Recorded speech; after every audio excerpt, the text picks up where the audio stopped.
E aí pessoal, sejam bem-vindos ao módulo de bônus, né? Ao vídeo de bônus. E nesse vídeo eu vim aqui compartilhar um pouco do que eu acho, do que seria, entre aspas, certo a se fazer na parte de treinamento de xadrez, né? Já que vocês agora, em teoria, vocês já viram todos os vídeos do canal, né? Então, vocês, em teoria, também precisam de um norte para o que fazer agora, né? O que vocês podem fazer agora para continuar melhorando. E eu acho que é essencial algumas coisas, né? Primeira coisa, disciplina, né? Vocês precisam se orientar, vocês precisam sentar lá e falar, agora nessa uma hora que seja, eu vou treinar xadrez, eu vou fazer tudo o que eu preciso fazer, né? De acordo com o meu cronograma, né? Se você tiver 30 minutos do seu tempo e treinar 30 minutos todos os dias, eu tenho certeza que você vai melhorar se você tiver um cronograma organizado. Não adianta, você precisa usar esse tempo da melhor maneira possível. Por isso o cronograma, certo? Não é tipo, frescura, lá, né? O cronograma serve exatamente para isso. Eu vou aqui compartilhar algumas coisas que eu acho, né? Claro que isso aqui é totalmente discutível, né? Tanto que vocês podem comentar nos comentários, adoreza, né? Digitar nos comentários aí o que vocês acharam, o que vocês acham que poderia melhorar. Estou aberto a ouvir opiniões e, claro, também vocês podem adaptar do jeito que vocês preferirem, tá? Mas eu vou mostrar aqui um modelo que vocês podem trabalhar em cima, de acordo com o que eu acho, o que eu já vi, o que eu já li, o que eu já estudei, né? De vários autores, jogadores diferentes e tal, certo? Então, e também eu vou sugerir alguns sites que vocês podem acabar usando como para auxiliar, né? Que tem muitas dicas e treinamentos, ideias de treinamento muito boas, certo? Então vamos lá. Tô me sentindo uma criança do 6º ano criando PowerPoint. Mas vamos lá, faz muito tempo que eu não faço isso. Mas vamos lá. Eu dividiria o treino em 3 partes, certo? Isso aqui tipo, como eu sou entre aspas um atleta, né? Então eu vou dividir o meu treino nessas partes. Mas se você for só um jogador de torneio, não jogador de torneio, só joga xadrez online e tal, você também pode acabar usando isso, né? Nem que você não jogue torneios, né? Você pode acabar usando isso do jeito que você preferir, né? Do jeito que for adaptável para você, certo? Mas aqui eu estou criando um cronograma para um jogador que é um jogador de torneios, tá? Vamos colocar nesse sentido. Então, primeira coisa, treino de longo prazo. O que seria o treino de longo prazo? Treinos normais, treinos que você faria no dia a dia, tá? E a gente vai entrar em cada tipo de treino para você saber exatamente o que você precisa fazer e tal, né? Segundo tipo de treino de curto prazo, né? Então, treino para uma competição que já está chegando, ou seja, 2 semanas antes de uma competição, por exemplo, tá? 14 dias ou um tempo lá, 1 mês antes da competição, é você que define isso, certo? Mas treino de curto prazo. Então, você vai treinar coisas que vão, né, te dar resultado a curto prazo, certo? E o pós-torneio, ou seja, o que acontece depois do torneio, certo? Então, que basicamente você vai fazer um diagnóstico para o seu treino de longo prazo e assim é um ciclo sucessivo, certo? Então, 1, 2, 3, aí volta para o 1, 2, 3, volta para o 1 e assim por diante, tá? Então aqui, treino de longo prazo. A gente vai dividir aqui cada fase do jogo em 4 partes. A gente vai dividir o xadrez aqui em 4 partes, mas no final das contas eles vão acabar se juntando, tá? Mas aqui eu vou dividir em 4 partes só para questões de organização. Então, como é que a gente treina a abertura? Então, a primeira coisa que a gente definir é nosso repertório. A gente precisa definir um repertório. Então, eu vou usar aqui o repertório do canal. Nós temos um repertório aqui, então tem um repertório sólido, bom. E sem linhas que possam ser refutadas, eu acho, até o momento desse vídeo, eu não achei nenhuma linha que esteja refutada, né? Espero que eu não ache também, porque, enfim, né? E outra coisa, estudar partidas. Vocês vão ver aqui que todas as áreas do jogo, vocês vão acabar estudando partidas. É essencial vocês fazerem isso. Mas existe um jeito certo de fazer isso, e eu vou mostrar daqui a pouco, tá? E essa aqui é importante, porque é bem específico do repertório, que é o seguinte: melhorar a teoria existente dentro do seu repertório, tá? Então, eu falei na parte de repertório que é o seguinte, né? Aquele ponto de você criar a sua própria teoria, certo? Os jogadores da Elite, por exemplo, eles não seguem livros. Você acha que um jogador tipo Caruana vai seguir livrinhos de abertura? Não, eles criam a própria teoria, eles analisam coisas, eles estudam coisas que não estão nos livros. Ou se estão nos livros, não estão tão aprofundados, mas a análise desses caras é totalmente, é uma coisa absurda, fora da realidade. Tá? A gente vai tentar, a gente não precisa exatamente de uma hiper preparação de abertura, tá? Mas o ponto é o seguinte, quando a gente for analisar alguma abertura, quer dizer, analisar alguma partida, presta atenção, se a abertura for do seu repertório, presta atenção um pouquinho na abertura, né? Para ver quais foram as ideias que aquele jogador usou, né? Quais foram os planos, quais eram os planos ali para os dois lados, para você entender melhor a posição e assim você criar a sua própria teoria, certo? Então, quando você for analisar uma partida, né, a gente vai ver isso daqui a pouco, né, vocês vão ver que tudo vai estar relacionado à análise de partida, né, que é o nosso campo de estudo, análise de partida. A gente estuda para melhorar a nossa tomada de decisões no tabuleiro, certo? Então, aqui na abertura, a gente vai tentar procurar melhorar a nossa própria teoria, ou seja, analisando partidas, sejam suas, sejam de outros jogadores, tá? Mas o que importa é que a gente vai tentar analisar a partida, né, inteira, e aí a gente vai dividir por partes. Então, se a abertura é do seu repertório, beleza, você vai lá, estuda onde cada um poderia ter melhorado e vai aonde você quiser, aonde você chegar numa conclusão, certo? Onde você chegar numa avaliação e falar, tal lado está melhor, ou tem chances para os dois lados e tal.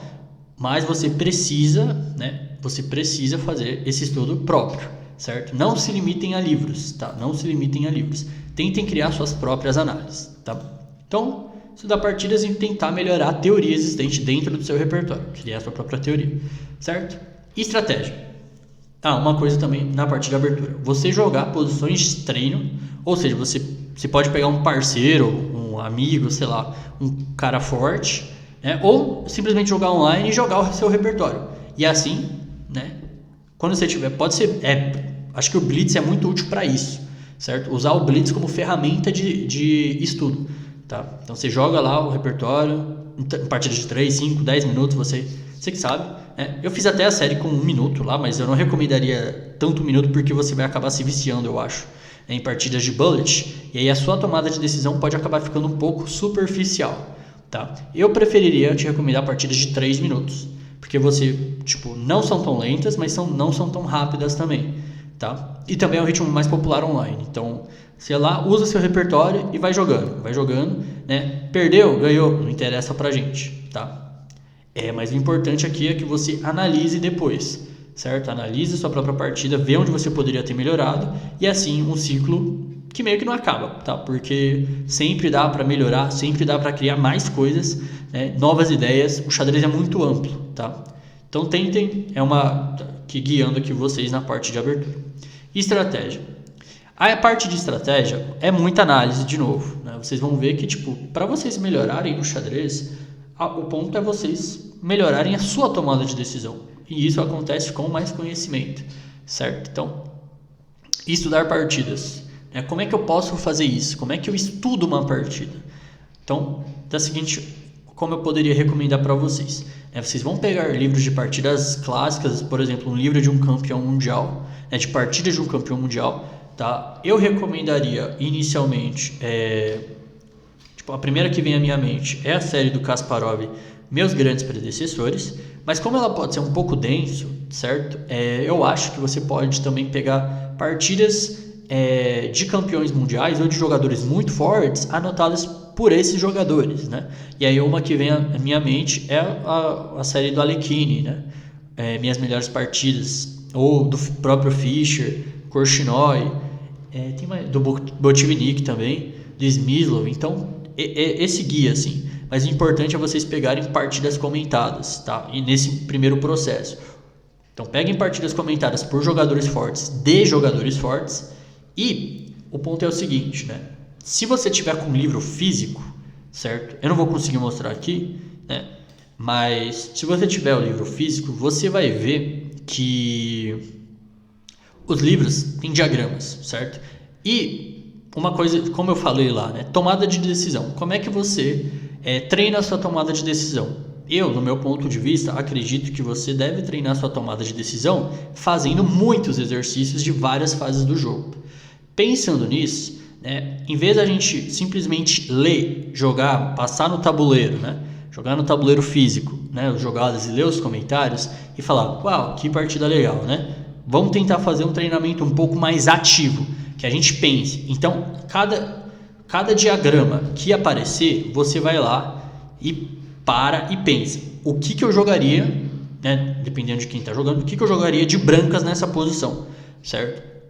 Crie o seu próprio exercício, né? Use o diagrama para você criar o seu próprio exercício, tá? Então não vem com essa de ler o livro e falar, entendi. Quando você coloca você para pensar ali, trabalhar a sua tomada de decisão, vocês vão ver que o seu xadrez vai melhorar mais rápido. Você vai tentar entender o que o cara estava querendo fazer, comparar com o seu processo de pensamento e já ir mudando, né? O cara jogou uma coisa que você nem pensou, então você já vai ter um novo padrão, tá? E por isso a gente tem que estudar as partidas clássicas. Então vamos supor aqui, né, você vai viajar para algum lugar, né? Sei lá, você vai viajar pro Japão, né?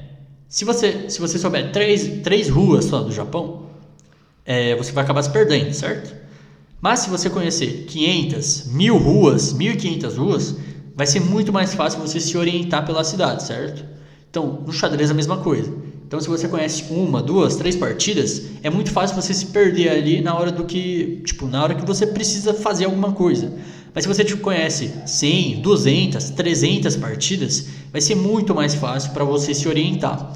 Então, esse é o ponto de estudar partidas, tá? Então, em estratégia, eu faria isso. Estudar partidas clássicas, né? Analisar essas partidas, pegar o diagrama e montar e transformar ele num exercício. O que eu jogaria aqui, tá? E também jogos treino. Você pode pegar esses diagramas e jogar com um parceiro, né? Ou jogar online. Acho mais difícil essa última, mas eu acho que jogar online pode ser uma opção. Principalmente, eu realmente preferia com um cara mais forte ou com um amigo, porque vocês aí poderiam analisar a partida depois. Mas se não der, paciência, vai online mesmo e vamos, né? Então aqui, resumindo, estratégia: treinar tomada de decisão, transformar diagramas de livros em exercício e jogos treino, tá? Finais, eu vou dividir aqui finais em duas partes, tá?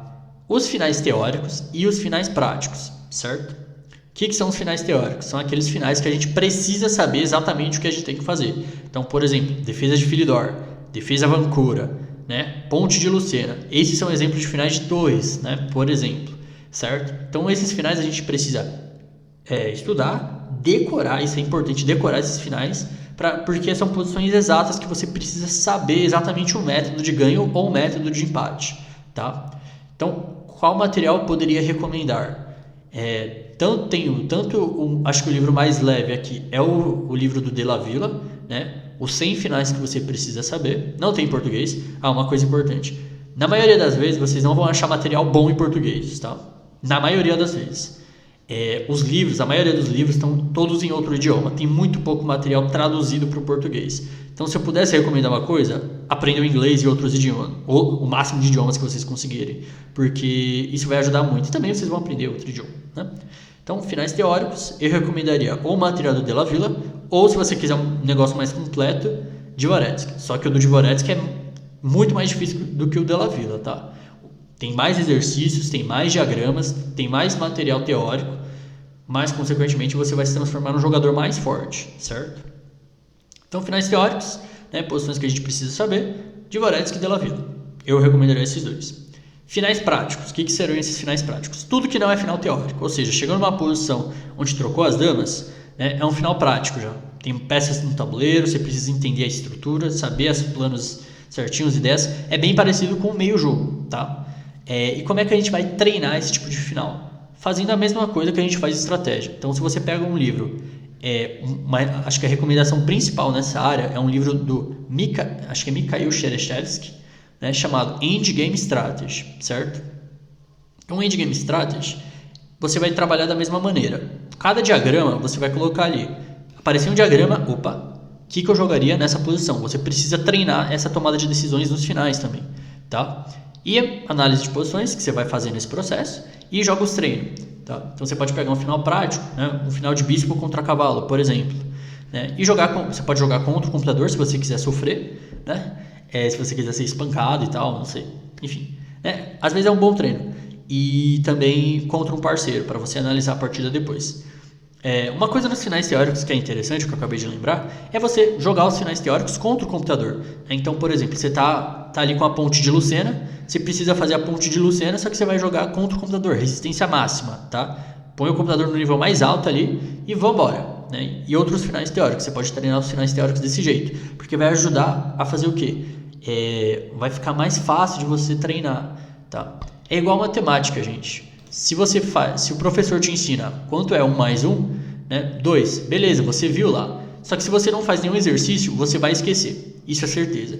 Porque você não se testou, tá? Então, no geral, procurem fazer o máximo de exercícios da mais variabilidade possível, tá?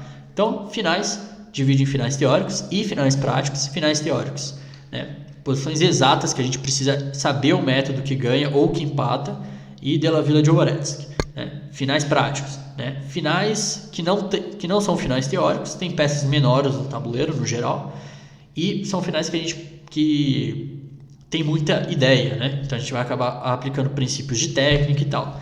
Recomendação principal, Endgame Strategy, do Chereshevsky. Só que, se você pegar na parte de estratégia, você vai ver que várias partidas clássicas vão para finais. Então não precisa ser exatamente só o livro do Chereshevsky. Você pode pegar os outros finais, as partidas de estratégia do campeão mundial e trazer para a área de finais, para você ir se testando aqui também, tá? Vocês vão vendo que as coisas vão se complementando como um todo, tá? Tática e cálculo. Eu recomendaria você primeiro fazer um aquecimento, tá? Porque se a gente parar para pensar, um atleta de corrida, ele não vai correr direto, né? Ele não vai fazer uma maratona de 5 km direto. Ele precisa fazer o quê? Um alongamento, né? Ver se o corpo dele está preparado e tal, né? E alongamento e tal, certo? Mesma coisa aqui, aquecimento. Precisa fazer um pequeno aquecimento antes da gente fazer as coisas mais bruscas, né? Então, o aquecimento seria o quê? Você pode fazer simplesmente uma pequena sessão de Puzzle Rush ou Puzzle Store, se você usar o Lichess, né? Mas o quê? Combinações rápidas, fáceis para você ir aquecido, certo? Né? E logo em seguida, após isso, resolver exercícios com pressão de tempo. O que seria isso? Eu vou colocar... Então, não vou colocar exemplo nenhum. Se a gente pegar ali na série de resolvendo exercícios na prática, tá? Então vocês notem ali que eu tinha 15 minutos no máximo para resolver cada posição. Porque o que acontecia? Em partidas de torneio você não vai ter tempo infinito. Então não adianta você treinar com o tempo infinito, porque no torneio você não vai ter esse tempo, tá? Então você precisa se colocar sob pressão. Você realmente precisa colocar um tempo ali para você resolver. Eu recomendaria 15 minutos, 15, 20 minutos, para você se limitar a essa tomada de decisão, para você resolver o exercício, certo? Mas aí você pode fazer do jeito que você achar melhor, tá bom? Então eu recomendaria isso, mas se coloque sob pressão, porque no torneio você não vai estar de boa na lagoa, tá? E também analisando posições. Então quando você colocar ali o exercício, pode ser de estratégia, pode ser de finais, vocês vão ver que vocês vão ter que calcular coisas, né? Vocês vão ver que vocês vão ter que analisar. Então as coisas vão se misturando, né? Então você vai acabar treinando visualização, você vai acabar treinando cálculo, você vai acabar treinando estratégia, você vai acabar treinando finais. Então tudo que vai girar em torno do nosso treino é analisando partidas, estudando partidas, certo? Que a gente tem que aprender com outros jogadores também, a gente vai acabar aprendendo com outros jogadores, certo? E a divisão de tempo, né? Eu recomendaria inicialmente, né, vamos supor que você seja o seu primeiro cronograma, eu colocaria 25% para cada, tá? Uma divisão igual, para não ter lacunas no seu jogo inicialmente, tá? E aí a gente vai ajustando esse tempo de acordo com os resultados do pós-torneio. Beleza? Mas a gente vai chegar lá, vou dar uma explicada melhor. Mas espero que não tenha ficado nenhuma dúvida aqui sobre os treinos de longo prazo. Vamos para o curto prazo. Treino de curto prazo. O que seria o treino de curto prazo? Seria o treino que você vai fazer com o torneio chegando. Ou seja, você define o tempo ali antes do torneio. Eu preciso, a partir daqui vai ser meu treino de curto prazo. Então, aberturas. Vocês vão ver como muda algumas coisas. Abertura. Revisar as posições do repertório e fazer um relatório das possíveis aberturas que você pode enfrentar no próximo torneio. Ou seja, vai ter a lista lá do torneio, você vai ver lá o tal jogador e você vai pesquisar na base de dados, né? Às vezes o jeito mais fácil é atacar o nome dele na net e procurar as partidas dele, né? Porque você deve achar isso muito de boa, assim. muito de boa.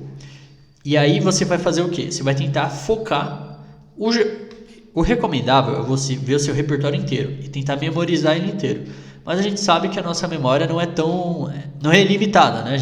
A gente tem certa quantidade de espaço. Mas seria legal você fazer uma revisão inteira do seu repertório, certo? Ver se tem algum buraco ali, alguma coisa que você precisa, tipo, remendar na hora, tá? Isso antes do torneio, para que você possa... E aí você vai vendo as aberturas dos seus adversários, né? Das pessoas que estão inscritas, né?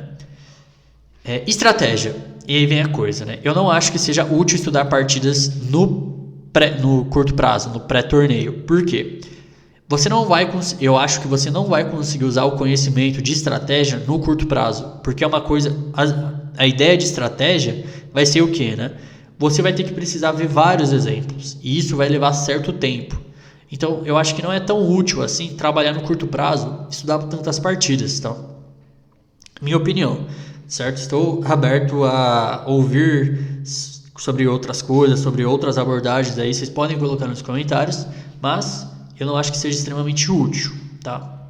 Finais. Revisar os finais teóricos mais importantes. Então, uma coisa que eu recomendo também é você ter uma basezinha, um lugar guardado com vários finais teóricos, para você poder revisar ao longo do tempo. Igual vocês têm com a abertura, igual eu montei ali para vocês na parte de abertura. Então, repertório de aberturas e uma base de finais teóricos, certo? Tática e cálculo. Basicamente vai ser a mesma coisa, né? Faz um aquecimento lá e resolve exercícios com pressão de tempo, tá? E uma coisa legal aqui que o meu grande amigo Enzo acabou me ajudando a montar, né? Que, se possível, você jogue partidas ou com um parceiro de treino ou com alguém aleatório com tempo igual ou o máximo possível do ritmo do torneio. Então, sei lá, você vai jogar um torneio de 10 minutos, né, na praça da sua cidade. Faz sentido você tentar jogar partidas de 10 minutos. Para quê? Para que você se adapte ao torneio. Uma coisa também importante... É legal você fazer o seguinte, vamos supor que você vai jogar um torneio de 6 rodadas e o ritmo do torneio é de 10 minutos. Então faz sentido você construir, né, a base das suas partidas, o seu tempo de partidas, você fazendo de qual jeito? Jogando 6 partidas de 10 minutos, para que você entre no clima do torneio, né? Então você vai jogar 6 partidas, nada mais, nada menos que 6 partidas. Você vai focar nessas 6 partidas ao máximo, tá? E aí, meio que você vai ter um torneio ali jogado.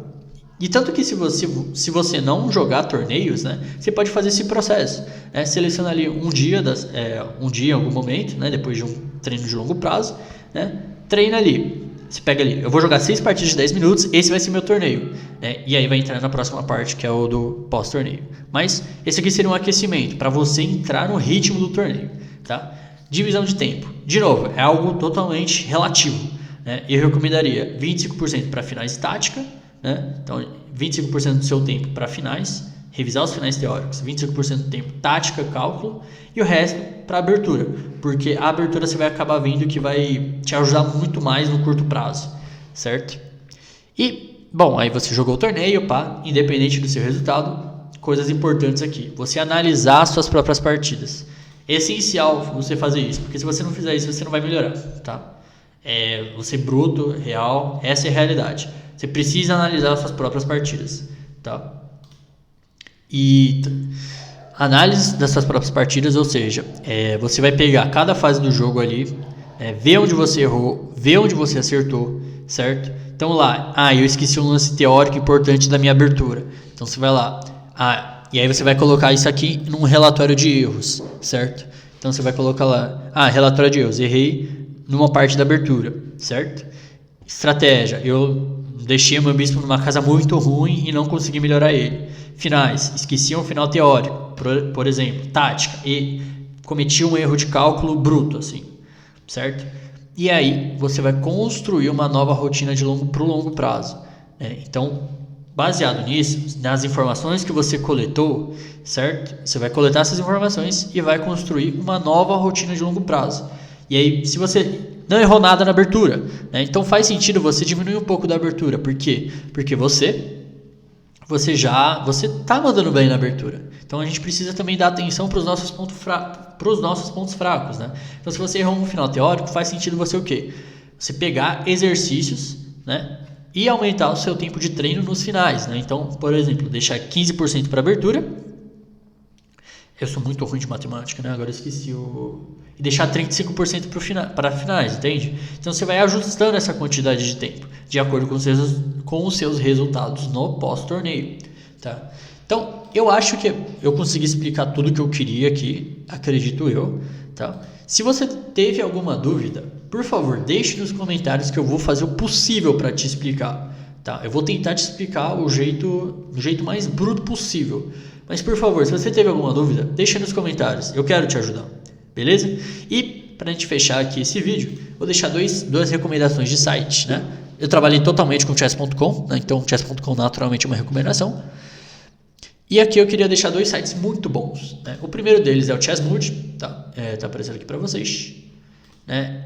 Esse site é maravilhoso, né? Aqui se você pegar o blog dele, tem muita coisa legal que vocês podem acabar usando, tá? Eu recomendo que vocês leiam cada artigo desse site, é muito bom, muito bom. Muito, muito, muito bom. Não tenho palavras para descrever o quão bom esse site é. E o thechessworld.com, que também tem várias coisas, eles postam muito artigo, tá? Aqui, ó, técnicas de treino, abertura, meio jogo, finais, informação geral, certo? E, mano, é muito bom. É muito bom, não tem como. É uma coisa maravilhosa e tudo gratuito, tá, gente? É tudo gratuito, certo? Pessoal, eu espero que vocês tenham gostado desse vídeo, espero que tenha ficado claro a minha, entre aspas, filosofia de treino, tá? Basicamente é mais ou menos desse jeito que eu construí minhas coisas, que eu treinei, tá? Durante a minha, entre aspas, carreira, certo? Então, eu espero que vocês tenham gostado, que seja útil para vocês, que se não foi útil para vocês, espero que tenha sido uma exposição de um novo conceito, vamos dizer assim, que tenha sido um abre-alas assim para vocês melhorarem o treino de vocês, para vocês pelo menos terem uma referência para se organizar, né, e treinar.